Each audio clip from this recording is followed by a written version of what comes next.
اللہ نے قرآن کریم کے 28ویں پارے میں فرمایا یا ایھا الذین آمنوا قوا انفسکم واہلیکم نارا، اے ایمان والو تم اپنے آپ کو اور اپنے گھر والوں کو جہنم کی آگ سے بچاؤ۔ وقودھا الناس والحجارہ، جہنم کی آگ کا ایندھن انسان اور پتھر ہوں گے، وہ پیٹرول سے نہیں جلے گی، وہ مٹی کے تیل سے نہیں جلے گی، وہ کوئلے سے نہیں جلے گی، وہ لکڑی سے نہیں جلے گی۔ وقودھا الناس والحجارہ، وہ انسانوں سے جلے گی، وہ پتھروں سے جلے گی۔ اس جہنم کے چوکیدار کیسے ہوں گے؟ اس جہنم کی نگرانی کرنے والے کیسے ہوں گے؟ فرمایا علیہا ملائکۃ غلاظ شداد لا یعصون اللہ ما امرہم، اس جہنم کے چوکیدار ایسے فرشتے ہوں گے جو اللہ کی کبھی نافرمانی نہیں کرتے۔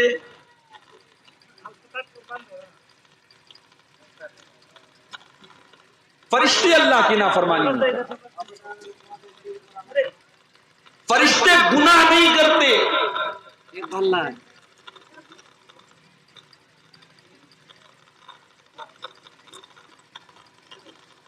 ایک تو پہلے ہی جو ہے یہاں کے لوگوں نے بتایا کہ پہلی بار یہاں جلسہ ہو رہا ہے۔ اب ظاہر ہے پہلی بار جب کوئی کام ہوتا ہے تو بہت ساری بھول چوک بھی ہوتی ہے، بہت ساری کمی بھی ہوتی ہے۔ اللہ معاف کرے اور ہم سب کو اپنی کمیوں کو سدھارنے کی توفیق دے۔ لیکن میرے بھائیوں، آپ غور کیجئے کہ اللہ تبارک و تعالیٰ نے ہمیں اور آپ کو انسان بنایا، انسان بنایا۔ اپنی ساری مخلوقات میں سب سے خوبصورت اللہ تبارک و تعالیٰ نے ہمیں اور آپ کو بنایا۔ انسان سے خوبصورت کوئی مخلوق نہیں ہے۔ والتین والزیتون وطور سینین وہذا البلد الامین لقد خلقنا الانسان فی احسن تقویم، اے انسان ہم نے تجھ کو سب سے خوبصورت بنایا، سب سے سندر بنایا، سب سے پیارا بنایا، تجھ سے پیارا ہم نے کسی اور مخلوق کو نہیں بنایا۔ یا ایھا الانسان ما غرک بربک الکریم الذی خلقک فسواک فعدلک فی ای صورت ما شاء رکبک، اے انسان تو اپنے پروردگار کو کیسے بھول گیا، تو اپنے رب کو کیسے بھول گیا جس اللہ نے تجھے اتنا پیارا انسان بنایا، تجھے جیتا جاگتا انسان بنایا، تیری خوبصورت شکل بنائی، تیرے دو کان بنائے، تیری 2 آنکھیں بنائی، تیرا خوبصورت چہرہ بنایا۔ جب تو ماں کے پیٹ سے پیدا ہوا اللہ نے تیرے شریر کو سڈول بنایا، تیرے شریر کے اندر کوئی کمی نہیں رکھی۔ اللہ نے ہمیں اور آپ کو انسان بنایا۔ اب جب ہم انسان ہیں، ہم آدم کی اولاد ہیں، تو ہم سے غلطی بھی ہوتی ہے، ہم سے گناہ بھی ہوتا ہے، اس لیے کہ ہمارے باپ آدم سے بھی غلطی ہوئی تھی۔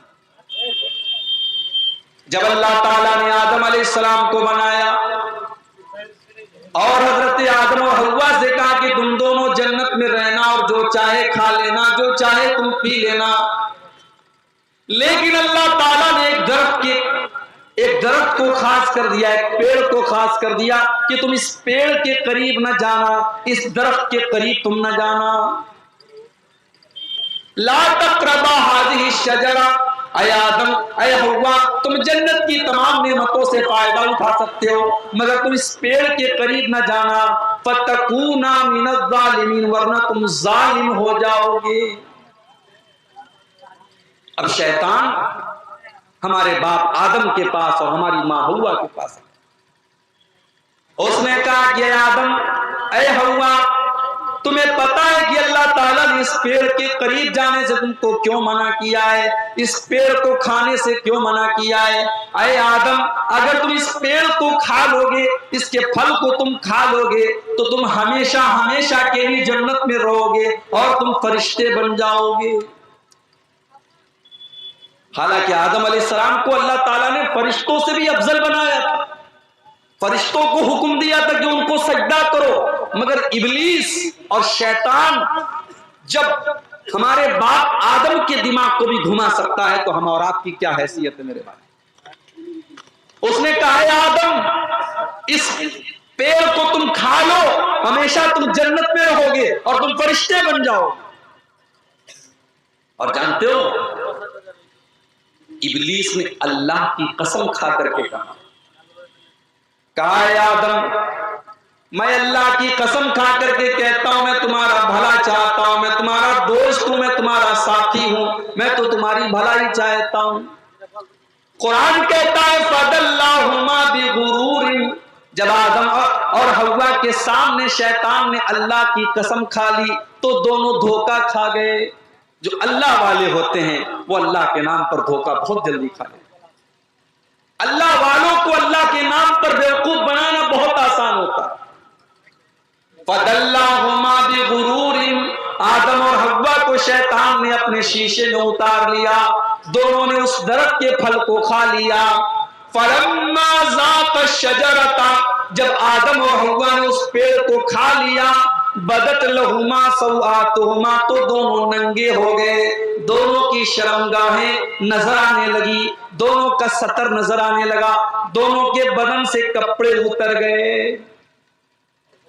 دیکھو گناہ کتنی خطرناک چیز ہوتی ہے، اللہ کی نافرمانی کتنی خطرناک چیز ہوتی ہے کہ جیسے ہی آدم اور حوا نے اس درخت کو کھایا ان کے بدن سے کپڑے اتر گئے اور دونوں ننگے ہو گئے۔ فَاتَّفِقَا يَقْصِفَانِ عَلَيْهِمَا مِنْ وَرَقِ الْجَنَّةِ، لیکن آدم علیہ السلام کو یہ اچھا نہیں لگ رہا تھا میں ننگا رہوں، حضرت حوا کو یہ اچھا نہیں لگ رہا تھا میں ننگی رہوں، ان دونوں نے جنت کے پتوں کو توڑ توڑ کر کے اپنے آپ کو ڈھانکنا شروع کر دیا۔ پتہ یہ چلا کہ آدم اور حوا نے اپنی اولاد کو یہ پیغام دیا کہ تم ننگے مت رہنا، ننگے رہنا یہ انسان کی پہچان نہیں ہے، یہ جانور کی پہچان ہے۔ اور آج کے دور میں ننگے رہنا یہ ترقی کی پہچان ہے۔ جو عورت جتنی ننگی رہتی ہے اس کو اتنا ترقی یافتہ، اتنا ماڈرن اور اتنا فیشنیبل مانا جاتا ہے۔ آج بڑے بڑے مقابلے ہوتے ہیں، دنیا کے خوبصورتی کے مقابلے ہوتے ہیں اور عورتوں کے بدن سے کپڑے نوچے جاتے ہیں، ان کو ننگا کیا جاتا ہے اور دنیا کو یہ بتایا جاتا ہے کہ جو عورت جتنی ننگی ہوگی اتنی وہ ترقی کرے گی۔ میرے پیارے ساتھیوں، ہمارے باپ آدم اور ہماری ماں حوا، ان کی جو اولاد ہیں، جو انسان ہیں، انہوں نے اپنی اولاد کو یہ پیغام دیا کہ ننگا رہنا یہ انسانیت نہیں ہے، یہ تو حیوانیت ہے۔ جو انسان ہوگا وہ ننگا نہیں رہے گا، وہ اپنے ستر کو چھپائے گا، اپنی شرمگاہ کو چھپائے گا۔ حضرت آدم اور حوا نے جنت کے پتوں کو توڑ توڑ کر کے اپنے ستر کو ڈھانپنا شروع کر دیا۔ اللہ نے فرمایا الم انہکما ان تلکما الشجرتی، اے آدم کیا میں نے منع نہیں کیا تھا، اے حوا کیا میں نے منع نہیں کیا تھا، میں نے تم کو بتایا تھا کہ تم اس پیڑ کے قریب نہ جانا، پھر بھی تم نے اس درخت کو کھا لیا۔ اب ہمارے باپ آدم نے اور ہماری ماں حوا نے اللہ کی بارگاہ میں توبہ کی۔ کیا توبہ کی؟ ایک کتاب آتی ہے فضائل اعمال، نام سنا ہے آپ نے فضائل اعمال کا؟ ہمارے بہت سارے بھائیوں کے یہاں فضائل اعمال کو باقاعدہ درس کے طور پر مسجدوں میں پڑھا جاتا ہے۔ قرآن پڑھنا اتنا ثواب کا کام نہیں ہے جتنے ثواب کا کام فضائل اعمال کا۔ فضائل اعمال کے اندر یہ لکھا ہوا ہے کہ جب حضرت آدم اور حضرت حوا سے غلطی ہوئی تو وہ دونوں پریشان ہو گئے کہ ہم اللہ سے کیسے معافی مانگے، کیسے دعا کریں۔ تو ان دونوں نے اللہ کے یہاں لوح محفوظ پر دیکھا لا الہ الا اللہ اور محمد الرسول اللہ لکھا ہوا ہے۔